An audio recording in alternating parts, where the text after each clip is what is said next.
mahirap po and madaming problema and may mga pagsubok din po. Pero maayos naman po.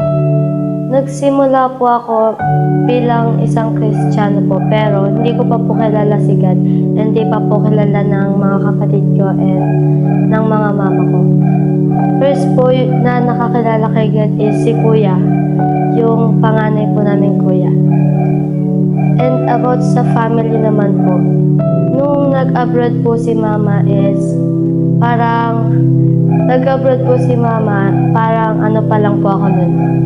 7, I think, or 6, nung nag-abroad siya.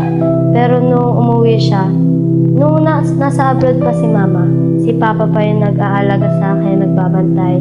Then, siya yung nagtatrabaho para sa amin. Pero nung umuwi si Mama, di ko alam kung bakit o ano nangyari, kung bakit niya pinalis si Papa sa bahay di ko rin po alam kung anong dahilan.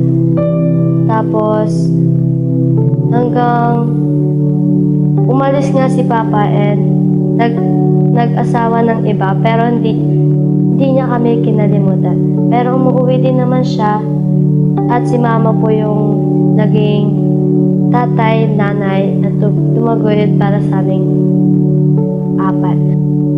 And sa araw-araw naman po, like sa school po, minsan po wala po akong binabaon gaya nga ng Kasi po, kapag may pera po si Mama, sila Kuya po yung mga unang binibigyan kasi po, mga po sila, mga parang ang lalayo po ng school nila.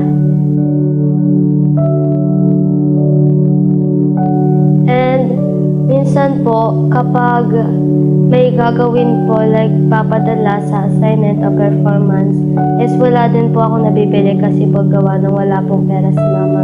And about po sa pagmo-module po na minsan po is walang pasok, like sa modular po, familiar naman po, and minsan po hindi po ako nakakagawa and minsan po bumabagsak po ako kasi gawa ng wala po akong cellphone, like ganun po. And sa mga grades ko po, pumapasok din naman po ako minsan. And yung madalas lang po na kaya po ako bagsak, wala po ako masyadong gawa sa iba. Tapos wala din po ako minsan nagagawa sa school.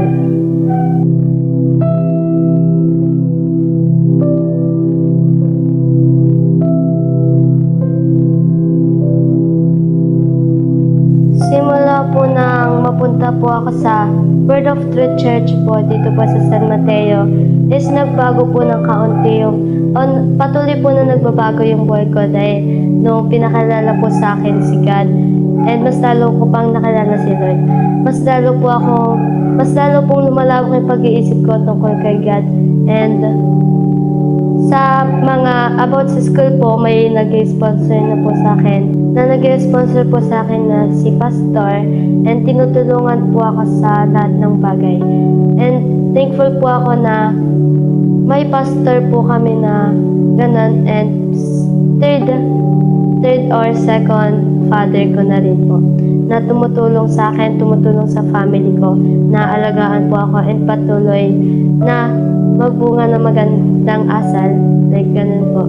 And nung simula po ng 2023 is mag-graduate na nga po, ganun.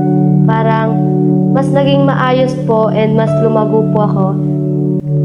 Marami nga pong problema and pagsubok na dumating ngayong 2025 and ngayong 2026 na may dadating pa.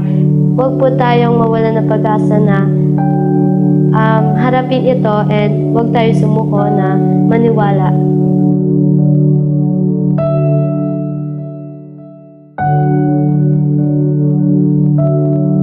Para sa akin po, ang maihahandog ko po sa Diyos is yung talent, time po sa mga bata para po makapag-share ng Word of God. And lalong-lalo na po sa family, itatry ko po na mag-share sa kanila para mapalapit po sila kay God. Ako po si Ayla Jane B. Figuero, dating mahirap, ngayon mayaman sa pag-ibig ng Diyos.